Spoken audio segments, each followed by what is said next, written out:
प्यारे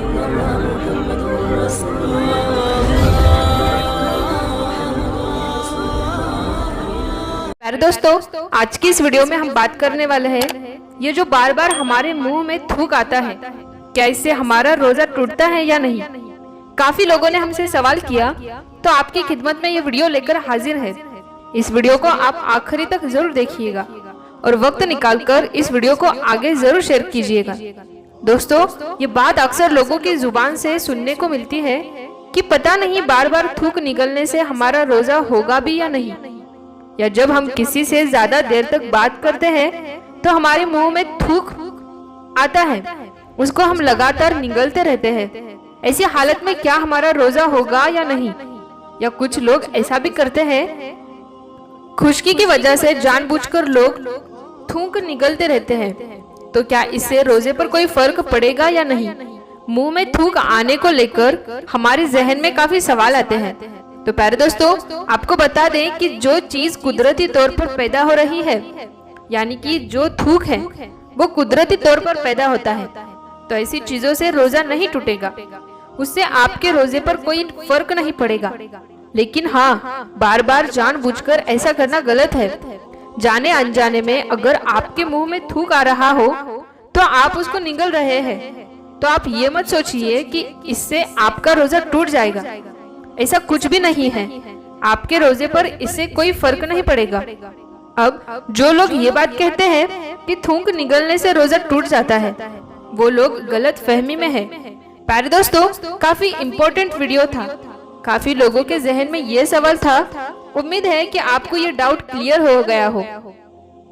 प्यारे दोस्तों, अब हम आपको बताते हैं रोजे के मकरूहात, यानी कि किन किन चीजों से हमारा रोजा मकरूह हो जाता है, मगर उनका मतलब ये वो काम है जिसको करने से रोजा तो नहीं टूटता है, लेकिन उसके सवाब में कमी आ जाती है, और बार बार वही काम करने से गुनहगार होता है और अज़ाब का हकदार होता है। मकरूह का मतलब ये नहीं होता कि आपका रोजा टूट जाए। मकरूह का मतलब ये होता है जैसे कि आपको मना किया गया, लेकिन आप वो करेंगे जो आपका रोजा टूट भी जाएगा और आप गुनहगार भी हो जाएंगे और अज़ाब के हकदार तो हो ही जाएंगे। रोजा टूटने के कुछ मकरूहात जैसे झूठ बोलना, बड़ी कीमत, चुगली करना, गाली देना, बेहुदा बातें करना, ये सब काम नाजायज गुनाह है और रोजे में ऐसा करना और भी ज्यादा गुनाह है। इन सभी चीजों से रोजा मकरूह हो जाता है और उसका नूर जाता रहता है, और बेजरूरत किसी चीज को चखा या चखाया और थूक दिया, यानी कि हलक तक कोई हिस्सा नहीं गया, तो ऐसा करने से रोजा मकरूह हो जाता है, ना कि टूटता है। और अगर कोई हिस्सा गले से नीचे उतर गया तो रोजा टूट जाता है। मतलब कहने का यह है कि अगर आपने कोई चीज जिसकी जरूरत ही नहीं थी फालतू में ऐसे ही चबा लिया, तो ऐसे में रोजा मकरूह हो जाएगा। अगर आपके हलक तक उस चीज का जाना हुआ, तो यानी हलक से नीचे उतर गया, तब आपका रोजा टूट जाएगा।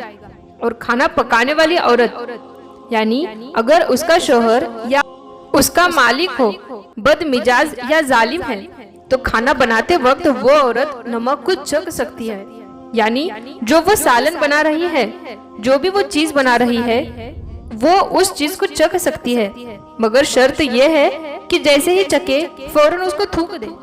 अगर आप कोई ऐसी चीज खरीदने जा रहे हैं जिसको बगैर चखे अगर आपका नुकसान हो सकता है, तो चख कर देख सकते हैं, लेकिन यहाँ पर भी वही हुक्म है कि उसे फौरन थूक देना चाहिए। और बीवी को चूमना, गले लगाना रोजे को मकरूह है, जबकि ये खतरा हो कि ऐसा करने से आप बेकाबू हो जाएंगे और अपने ऊपर कंट्रोल नहीं कर पाएंगे और हम बिस्तरी कर बैठेंगे। ऐसा सोचने से ही आपका रोजा मकरूह हो जाएगा। और ये खतरा ना हो और अपने ऊपर पूरा भरोसा हो, तो आप अपने ऊपर कंट्रोल कर सकते हो, तो चूमना, छूना, लिपट जाना जायज है। वो आपकी बीवी है, आपकी निकाह में है, इसलिए वो जायज है। लेकिन गंदी नियत वहाँ पर तभी भी बिल्कुल काम नहीं करेगी। मगर अपने नफ्स पर कभी भी भरोसा नहीं करना चाहिए, क्योंकि शैतान इंसान का खुला दुश्मन है और वो हर वक्त इंसान के साथ में लगा हुआ होता है। तो इसलिए बेहतर यह है ऐसा ही ना सोचे और ना ही ऐसा करे। रोजे इफ्तारी के बाद आप अपनी बीवी के साथ हमबिस्तरी कर सकते हैं, लेकिन रोजे की हालत में ऐसा कुछ ना करें। खाने पीने और मर्द और औरत की सोबत करने से रोजा टूट जाता है। और अगर रोजेदारों को याद ना हो कि उसका रोजा है, धोखे में किए हुए कामों से रोजा नहीं टूटता है। यानी कि अगर आपका रोजा है और आपको ध्यान नहीं है क्या आपका रोजा है, और आपने कोई ऐसी चीज खा ली या फिर कोई चीज पी ली, तो उससे रोजा नहीं टूटता है। बीड़ी, सिगरेट, हुक्का, सिगार, तंबाकू, सुरती, गुटखा खाने से रोजा टूट जाता है। पान की पीक थूक दी फिर भी रोजा ना रहा, अगर आपके मुंह में पान है और पान को थूक दिया तभी भी आपका रोजा टूट जाएगा। कान में तेल या दवा डालने से भी रोजा टूट जाता है, और अगर पानी आपके कान में पहुंच जाए तो रोजा टूट जाता है। लोबान, अगरबत्ती का धुआं ना किया मुंह में चला जाए तो इसे रोजा नहीं टूटता है। औरत को सिर्फ छूने से रोजा नहीं टूटता है। अगर इंजाल हो गया यानी कि अपना मनी निकल गया तो उससे रोजा टूट जाता है। रोजे की हालत में अगर आप सोते हो, अगर आपका एहतलाम हो गया हो तो उससे रोजा नहीं टूटता। मजबूरी में रोजे की हालत में इंजेक्शन लगवाया जा सकता है, उससे रोजा नहीं टूटता है। अगर किसी की जान जाने का खतरा हो तो वो ग्लूकोज यानी सलाइन की बोतल भी चढ़ा सकता है, लेकिन जहाँ तक मुमकिन हो तो इससे बचे। रोजे की हालत में अगर उल्टी, जिसको वो वोमिटिंग बोलते हैं, अगर वो खुद से होती है तो उसे रोजा नहीं टूटता, यानी कि कुदरती होती है तो उसे रोजा नहीं टूटता है। और अगर आपने जानबूझकर वो वोमिटिंग की और आपका मुंह भर के खाना बाहर निकाला तो उससे रोजा टूट जाता है। मिसवाक करने से, खुशबू सूंघने से, आंख में सुरमा लगाने से और दवा डालने से, सर या बदन पर बाम मलने से रोजा नहीं टूटता है। क्रीम या पाउडर, वैसलीन या मेहंदी लगाने से रोजा नहीं टूटता है। दांत में मंजन मिलने से या ब्रश करने से बचना चाहिए, ये रोजे की हालत में। और अगर आपने ब्रश किया और अगर पेट और हलक से नीचे कोई चीज गई तो रोजा टूट जाएगा। कहने का मतलब यह है कि आप ब्रश करो तो ऐसा ही हो नहीं सकता कि आपके घाटी में कुछ न कुछ जाए, यानी आपके घाटी में कुछ न कुछ जाए, यानी आपके हलक में जरूर आपका थूक जाएगा ही जाएगा। तो बेहतर है कि इस चीज से बचना चाहिए, ऐसी गलती नहीं करना चाहिए। रोजा इख्तियार के बाद जिस तरीके से हमें खाने पीने की इजाजत है, उसी तरीके से मियाँ बीवी को हमबिस्तरी करने की इजाजत है। तो दोस्तों, हम अब बात करेंगे क्या नापाकी में रोजा हो जाता है। अगर कोई शख्स रोजा रखकर दिन में नापाक रहे और इस नापाकी की वजह से उसकी नमाज कज़ा होती है तो उसके ऊपर नमाज छोड़ने का गुनाह अजीब होगा, क्योंकि नमाज छोड़ना इस्लाम में सबसे बड़ा गुनाह माना गया है और नमाज छोड़ना जहन्नम का एक रास्ता भी है। इसलिए नमाज की पाबंदी किया करें। लेकिन इस नापाकी से इस रोजे का कोई ताल्लुक नहीं है, यानी नापाकी हालत में रोजा हो जाता है। ये ख्याल रखना कि नापाकी में रोजा नहीं होगा, ये गलत फहमी है। ये तो हो गया कि नापाकी की हालत में रोजा होगा या नहीं होगा, ये गलत फहमी आपकी दूर हो गई। नापाकी की हालत में रोजा हो जाएगा। अब बात करते हैं, आप सिर्फ एक छोटा सा ख्याल करो कि नापाकी में रोजा हो तो जाएगा, पर बिना नमाज के रोजा रखने से क्या फायदा। अगर कोई मजबूरी है तो तब तक तो ठीक है, जैसे कि हमारी बहनें हैं और पीरियड्स के वक्त में नापाक है तो एक कुदरती बात है, उन पर उस वक्त नमाज कज़ा करने की इजाजत है, वो भी एक शर्त पे। एक ही खत्म होने के बाद उन सारी नमाजों को कज़ा करके पढ़े। हमारे जैसे भाइयों की क्या मजबूरी है, हमारे समझ में नहीं आता कि रोज नहाते हैं तो गुस्ल क्यों नहीं करते हैं, यानी हम ऐसे ही पानी डालकर क्यों नहा लेते हैं। ऐसा तो है नहीं कि आप ऐसे ही पानी का लोटा लोट करोगे तो ज्यादा अच्छे से नहा लोगे। गुस्ल करके नहा लोगे तो कुछ गलत हो जाएगा क्या, ये तो क्लियर हो गया। आपके जहन में घुस गया कि नापाकी की हालत में रोजा तो हो जाएगा।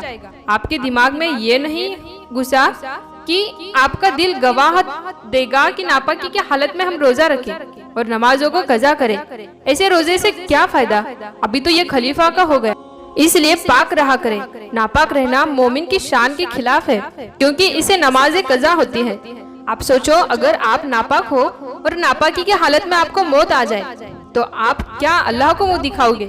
मौत का क्या पता, अभी हम घर से निकले, खुदा न खास्ता कोई बात हो जाए, कोई एक्सीडेंट हो जाए या कुछ भी हो जाए। आजकल देख रहे हो अचानक मौतें ज्यादातर बढ़ रही है, इसलिए खुदा से डरो। अचानक कब्र में ऐसे ही जाओगे तो नापाक हालत में जाओगे, तो सोचो क्या हाल होगा। अब कुछ लोग बोलेंगे कि नापाक हालत में कब्र में कैसे जाएंगे। मेरे भाई, जब आप नापाक होंगे, जब रूह कब्ज़ होगी, तो आपकी हालत तब नापाक ही होगी, यानी नापाकी की हालत में ही तो रूह कब्ज़ से कर ली जाएगी।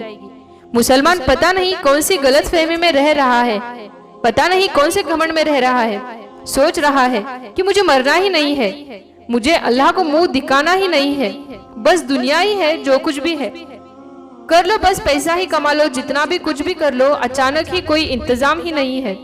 टॉयलेट में जाते हैं और ऐसे ही उठकर चले आते हैं, ना इस्तेजा करते हैं ना कुछ करते हैं। पता नहीं बाहर कौन सा बिजनेस चल रहा है कि इतनी जल्दी जल्दी रहती है। इस्तेजा करने में पता नहीं कितना वक्त लग जाएगा। पूरी की बात और होती है, जानबूझ करके अगर नापाक रहना कितना बड़ा गुनाह हो गया। हमारा वीडियो बनाने का मकसद ये है कि अगर आप नापाक हो, अगर आपके दिमाग में ये मजबूरी में ख्याल आता हो कि हमारी नापाकी की वजह से रोजा नहीं होगा, हमारी वीडियो बनाने का मकसद ये है कि अगर आप मजबूरी में नापाक हो, अगर आपके दिमाग में ये ख्याल आता है कि हमारी नापाकी की वजह से रोजा नहीं होगा, तो ये एक गलत फहमी है, इसको दिमाग से निकाल दे। नापाकी की कुछ वजह से अपना रोजा कज़ा ना करे। इस वीडियो ने अगर आपको कुछ सिखा दिया है और अगर आपके दिल को कुछ लगा हो और आपने कुछ सीखा हो, तो इसको अपने दोस्तों तक जरूर शेयर कीजिएगा। अपने तक ही मत रखिए, जितना आपने सीखा उतना दूसरों को जरूर बताइए। अल्लाह ताला इसका अजर जरूर देगा। अच्छी बात को फैलाना नेकी है। आपका दिल हो तो इस वीडियो को शेयर कर देना, ना ही तो कोई बात नहीं। पसंद आया हो तो इसे दिल से लाइक जरूर करें। हम मिलते हैं आपको अगली नई वीडियो में, तब तक के लिए अस्सलाम वालेकुम, अल्लाह हाफिज।